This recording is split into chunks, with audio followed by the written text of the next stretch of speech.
Imagine this. You walk into Home Depot, the cathedral of self-reliance, of creativity, of that distinctly American, I can do it myself spirit that has defined this nation for generations. It's a Saturday morning, the kind of morning when parking lots used to be packed with trucks and families ready to tackle weekend projects. But today, something feels profoundly different. The aisles stretch out before you in an eerie, unsettling silence. There are more orange aprons wandering the floor than there are shopping carts rolling down the aisles. The shelves are fully stocked with lumber, paint, power tools, everything you could possibly need, but the baskets remain empty. The checkout lanes that used to have lines snaking back into the store now stand vacant, the cashiers scrolling through their phones with nothing to do. And here's the paradox that should keep every American awake at night. Home Depot isn't collapsing because the country is getting poorer in the traditional sense. It's collapsing because Americans are fundamentally, psychologically, behaviorally changing. The problem isn't the quality of the lumber, the price of the paint, or the availability of power tools. The problem is a massive psychological earthquake happening deep inside the middle class, that vast engine of consumption and aspiration that has powered the American dream since the end of World War II. And when an icon of self-reliance and upward mobility like Home Depot starts to tremble and crack, that's not just a business story to skim past in the financial pages. That's a signal, a warning flare shot up into the economic night sky, telling us something fundamental has shifted in the American psyche. For decades stretching back to the early 1980s, Home Depot wasn't just selling 2x4s and gallons of interior paint.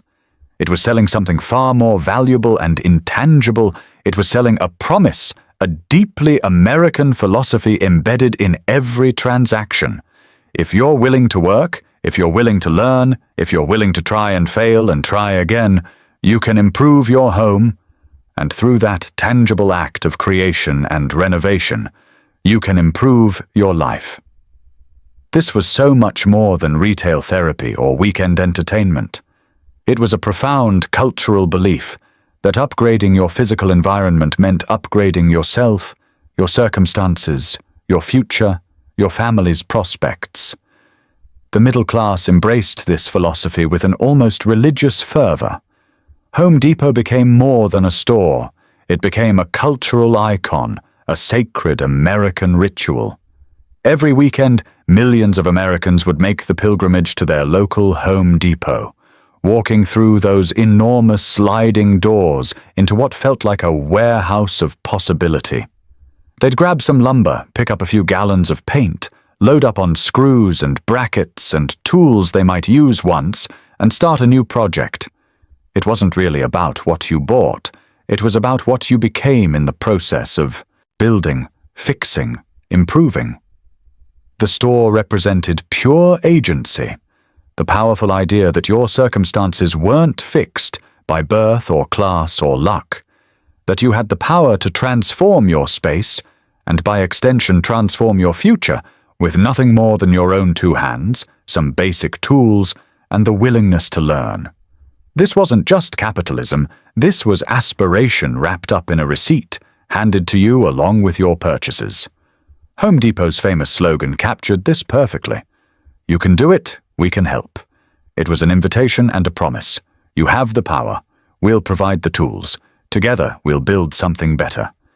But then 2020 arrived like a hurricane nobody saw coming, and it changed absolutely everything about how Americans related to their homes, their spending, and their futures. When the entire world shut down in March of 2020, Americans found themselves in a situation that was psychologically unprecedented for most people alive today. They were locked inside their own homes, often for months at a time, with nowhere to go and nothing to do but stare at the walls around them. And suddenly, every imperfection became impossible to ignore. Every crack in the wall became a visual irritation you noticed 50 times a day. Every outdated fixture became a symbol of stagnation. Every squeaky floorboard became an auditory reminder that your space wasn't what you wanted it to be. Home improvement stopped being a hobby, something you did when you felt inspired or had extra money lying around.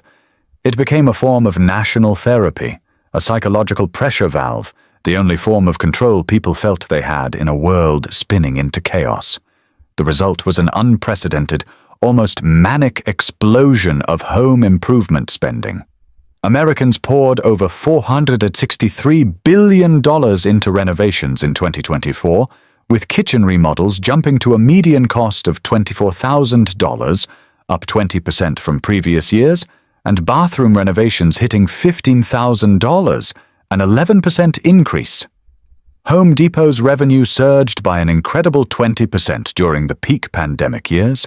Lumber aisles that were usually well-stocked became completely stripped bare, the shelves empty like something out of a disaster movie, lines of customers wrapped around stores, people waiting an hour just to get inside. Contractors were booked solid for 6 months in advance. People who had never held a power drill in their lives were suddenly watching YouTube tutorials and attempting to remodel their kitchens themselves because they couldn't find anyone to hire. It felt like a boom, like prosperity, like Americans were investing in themselves and their futures. But here's the crucial mistake that almost no one recognized at the time, the error in perception that would come back to haunt millions of families. This boom wasn't built on real wealth or sustainable income growth. It was built on borrowed money, on 0% interest rates, on stimulus checks, on pandemic savings that came from not being able to spend money on restaurants or travel or entertainment. It was a sugar high, not sustainable prosperity. The renovation frenzy was fueled by cheap credit, government stimulus, and psychological desperation, a volatile cocktail of factors that could only last as long as the money was essentially free and the alternatives were locked down. The moment those conditions changed, everything was going to come crashing down. To truly understand the crash that followed, you need to understand the mechanism, the specific economic machinery that turned a boom into a bust in the space of just a few years. First came inflation, driven by supply chain disruptions, labor shortages, and trillions of dollars of stimulus flooding into the economy. The prices of materials, appliances, and fixtures didn't just increase, they skyrocketed at rates not seen in 40 years. Then came tariffs, political decisions that added a 25% cost increase on imported cabinets, vanities, metals, and fixtures. Think about what that means in practical terms.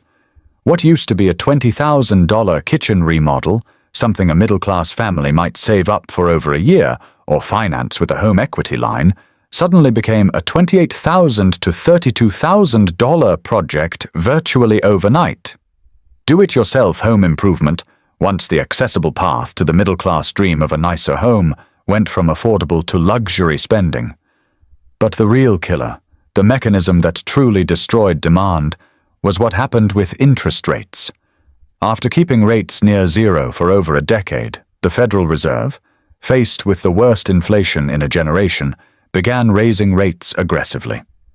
Home equity lines of credit, which millions of Americans had been using to finance their renovations, had floating interest rates that climbed in lockstep with every Federal Reserve hike. Mortgages doubled, then tripled in cost for anyone trying to buy a new home. Consider this concrete example and really let it sink in. A family with a $300,000 mortgage at 3% interest pays about $1,149 per month in principal and interest. That same exact mortgage at 7% interest costs $2,128 per month.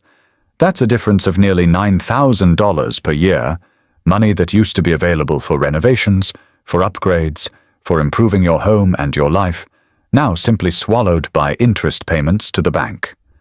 But even that isn't the most insidious part of this mechanism. The truly destructive element is what economists and real estate professionals have started calling the golden handcuffs.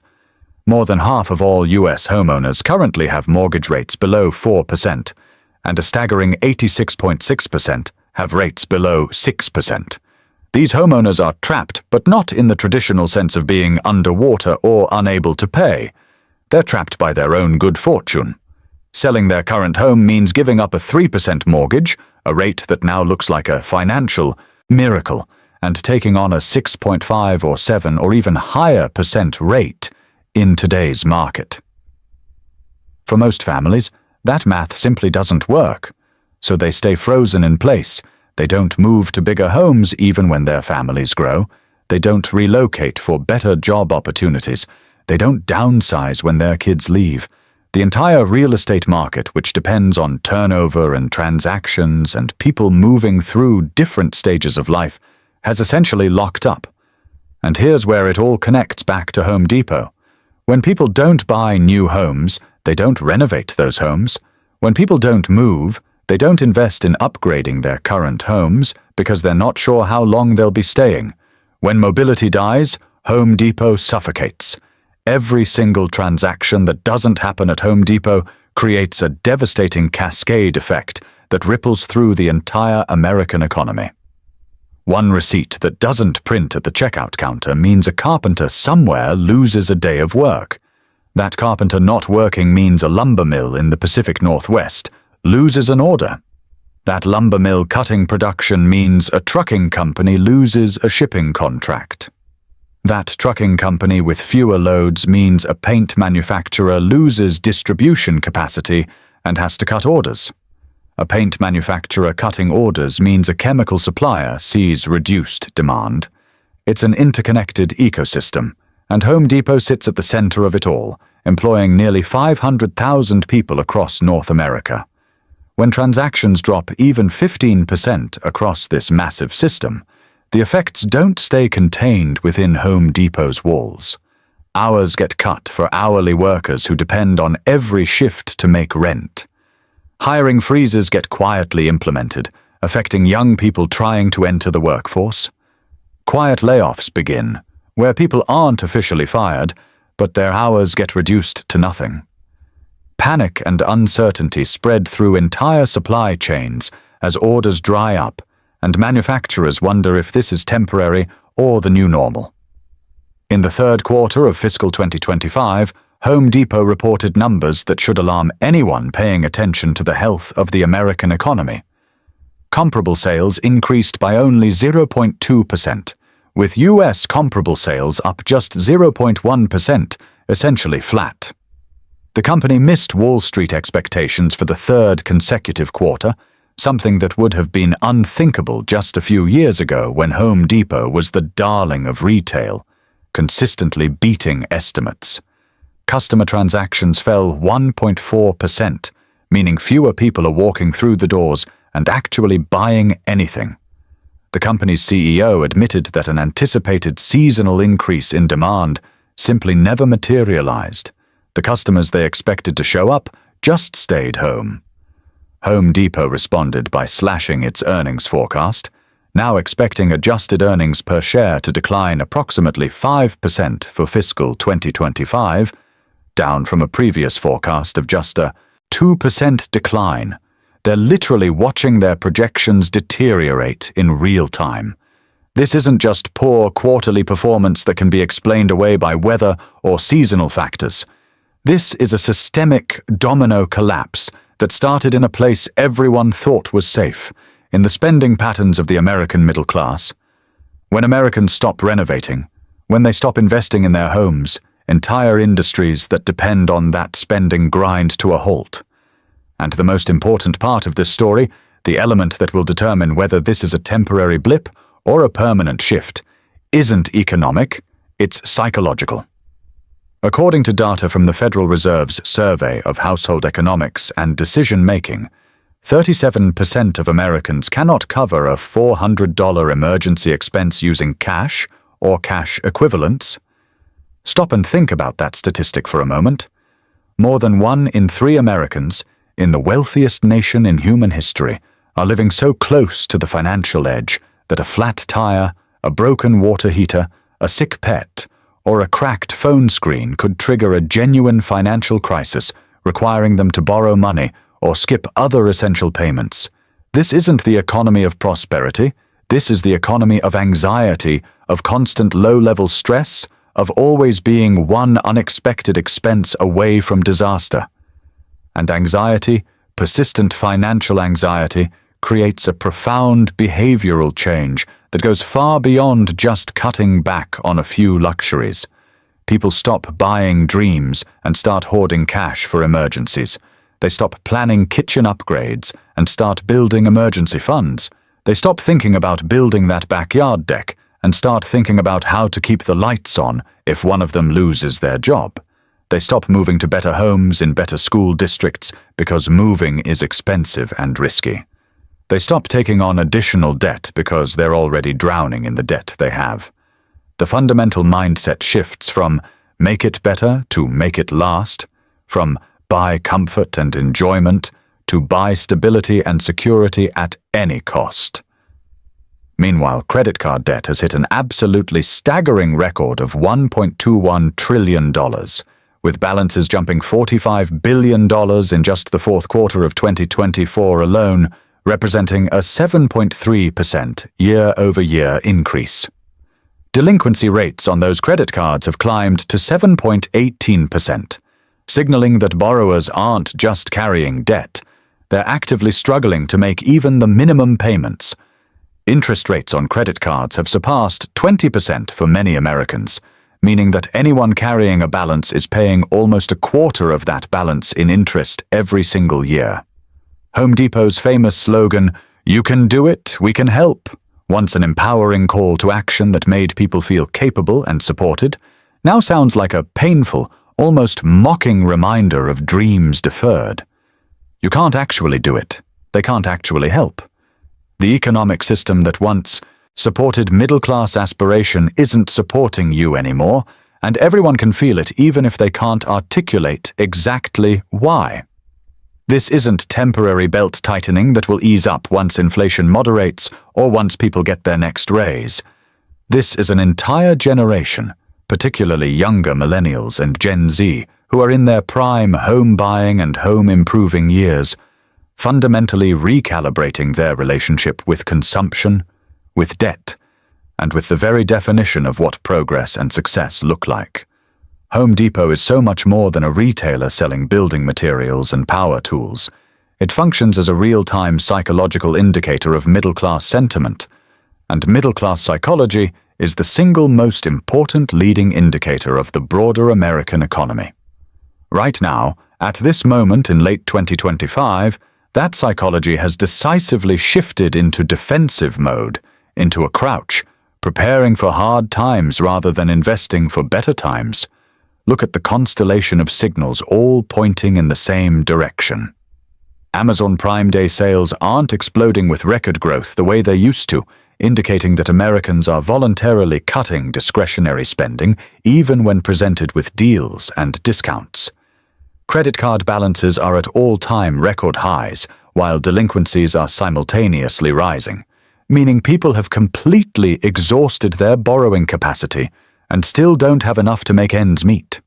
Housing transactions have frozen at levels not seen since the financial crisis, and when mobility dies, when people can't or won't move, economic growth dies right alongside it. The biggest signal of all, the one that should be on the front page of every newspaper and leading every newscast, those empty aisles at Home Depot aren't an accident or a temporary aberration. They're a graph of the economy drawn in empty shopping carts, a visual representation of contracted demand and deferred dreams. When people stop investing in their homes, they're not just skipping a renovation project to save some money. They're sending a much deeper signal about their confidence in the future, about their belief that tomorrow will be better than today. Home improvement spending is inherently aspirational. It says, I believe tomorrow will be better than today, so I'm investing now in my space and my comfort and my family's well-being. When that spending stops, when it drops to near zero like we're seeing now, it means something deeper has broken. Not just in the economy with its interest rates and inflation figures, but in the collective belief system, in the shared national narrative that holds the entire economy together. So what do you do? How do you live intelligently and build security in this environment when all the traditional paths to middle-class prosperity seem blocked or broken. Here's a 4-part framework for navigating what we might call the Home Depot era, this period of middle-class retrenchment and recalibration. First, mindset adjustment. You need to accept, really internalize, that this isn't a temporary recession that we'll bounce back from once the Fed cuts rates or once inflation moderates. This is a behavioral reset, a fundamental shift in how an entire generation relates to spending and debt, not just a cyclical downturn. The question you need to ask yourself, the question you need to answer honestly before making any major financial decision, isn't when will things go back to the way they were? It's what do I actually need to live well in this new reality? Stop chasing the upgrades you think you should want based on social media or what your neighbors are doing, and start building the foundation you actually need for security and peace of mind. Second, cash and liquidity. In a high-interest environment where borrowing is expensive and risky, cash isn't just money sitting in a bank account. Cash is freedom of choice, it's options, it's the ability to handle emergencies without spiraling into debt. 3 rules to live by. Never use short-term debt like credit cards or personal loans for long-term needs. Maintain an emergency fund covering 3 to 6 months of your essential expenses, which means knowing what those expenses actually are, and prioritize positive cash flow over material accumulation or keeping up appearances. According to recent data, only 55% of Americans have set aside money covering 3 months of expenses in an emergency fund, which means 45%, nearly half the country, would be in immediate crisis if they lost their income. Which side of that line do you want to be on when the next shock hits, and there will be another shock? Third, skills and capabilities.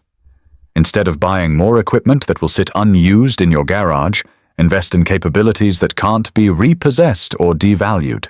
Learn to repair things instead of replacing them. Learn to maintain your home systems instead of calling professionals for every issue. Learn to manage your finances, to understand what you're actually spending and why. Develop career skills that are recession-resistant, that remain valuable even when the economy contracts. Skills are assets that inflation can't erode, that can't be taken away in a bankruptcy, that become more valuable over time rather than depreciating. In a world where that $200 power drill might get used twice and then sit gathering dust, the knowledge of how to fix your own plumbing or negotiate your own salary or understand a financial statement will compound in value every single year for the rest of your life. Fourth, local ecosystems and community. Engage with and support local tradespeople, small workshops, skill-sharing communities, tool libraries, repair collectives, and neighborhood networks. When large systems falter and big-box retailers struggle, small systems and local relationships become more valuable. The neighborhood handyman who knows your home's quirks, the local hardware store where the owner remembers your name, the community tool library where you can borrow equipment instead of buying it, these become more valuable than any big-box retailer when the economic weather turns harsh, and staying afloat requires cooperation rather than pure competition. There are fundamentally 2 types of people in the world: those who think they control their debt, who believe they're using leverage intelligently to improve their lives, and those who are about to discover they're being controlled by it. Home Depot's collapse reveals something critical that applies far beyond retail. Debt isn't just a number on a balance sheet or a monthly payment you need to make. It's psychological, it's emotional, it's a weight that shapes every decision you make. Once you're genuinely worried about money, once financial anxiety becomes your constant companion, you stop renovating your kitchen. You stop spending on anything beyond absolute necessities. You stop participating in the broader economy in any meaningful way. And when millions of people stop simultaneously, when an entire class of consumers withdraws from discretionary spending all at once, entire systems stop operating the way they're supposed to. No one, not even a retail giant like Home Depot with its hundreds of billions in annual revenue and its seemingly unshakable position in the market, is immune to the destructive power of leverage when it turns against the consumer. The leverage trap works in a predictable cycle. Low interest rates encourage borrowing because money is cheap. Borrowing encourages spending because people feel wealthy on paper. Spending encourages more borrowing to maintain the lifestyle, and then rates rise and the whole structure inverts like a house of cards collapsing. What felt like empowerment and agency, what felt like you were building wealth and improving your life, becomes imprisonment. The golden handcuffs keeping people in their homes aren't just preventing residential mobility. They're keeping people in financial stasis, completely unable to move, unable to invest in their futures, unable to take the calculated risks that create growth and opportunity and upward mobility. And this is the essential warning that should echo in your mind every time you're tempted to borrow. If you're using debt to fund a lifestyle rather than to build income-producing assets, you're not investing in your future. You're renting a standard of living you can't actually afford. When the bill comes due, and it always eventually comes due, the pain will be severe and the options will be limited. The American dream isn't dead, despite what the pessimists and doomers might tell you. But it is being fundamentally redefined in real time by the choices millions of Americans are making right now. The shift is profound and generational, from owning more stuff to depending less on systems outside your control, from bigger houses that require bigger mortgages to greater freedom and flexibility, from endless consumption that never quite satisfies to building real capability and resilience. Home Depot is collapsing, or at least experiencing unprecedented struggles, not because Americans are failing or giving up. It's collapsing because Americans are waking up from a decades-long dream of debt-fueled consumption. There's a growing realization spreading through the middle class, sometimes articulated clearly, and sometimes just felt as a vague unease, that the treadmill of endless upgrades, perpetual renovations, and constant consumption doesn't actually lead to happiness or security or a better life. It leads to exhaustion, to anxiety, to debt, to always wanting more and never feeling satisfied. The middle class is quietly staging a revolt, not through protests in the streets or political movements, but through their wallets and their choices. They're choosing stability over status, choosing liquidity over luxury, choosing resilience over appearance. This is profound. This is generational. This is the kind of fundamental shift that rewrites entire economies and creates new winners and losers. Home Depot's struggles in fiscal 2025, with minimal sales growth despite acquiring a major competitor called GMS Inc., and adding nearly $900 million in new revenue streams, tell us something crucial. Even corporate expansion and smart strategic moves can't overcome a fundamental change in consumer behavior and psychology. The company is doing virtually everything right according to traditional business wisdom. They're acquiring competitors to gain market share. They're optimizing their logistics and supply chains. They're maintaining inventory and keeping stores staffed. But none of it matters. None of those smart moves translate to growth when the customer fundamentally changes and decides not to show up. Because that customer has changed in a deep way.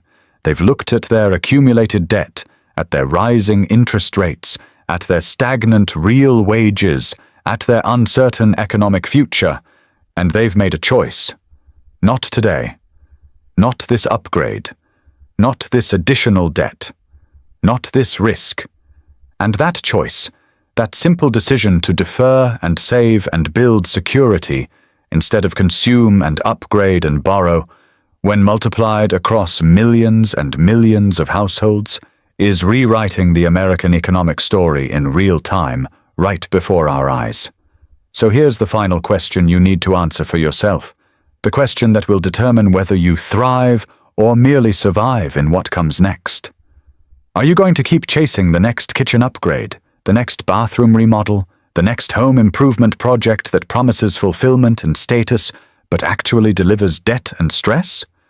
Or are you going to upgrade something far more valuable, the operating system of your own financial life, your skills, your capabilities, your resilience.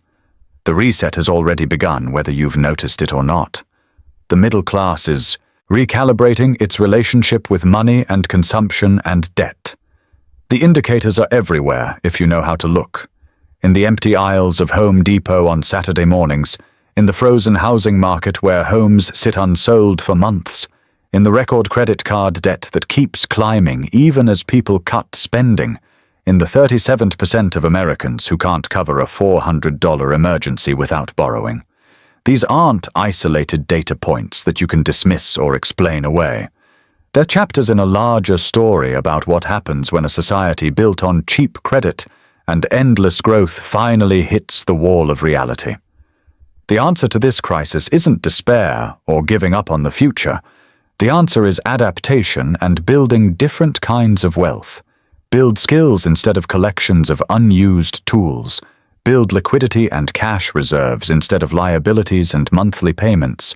Build community connections and local relationships instead of just accumulating square footage. The American dream isn't dying in some tragic ending. It's evolving, changing form, becoming something different than the endless consumption of the late 20th century.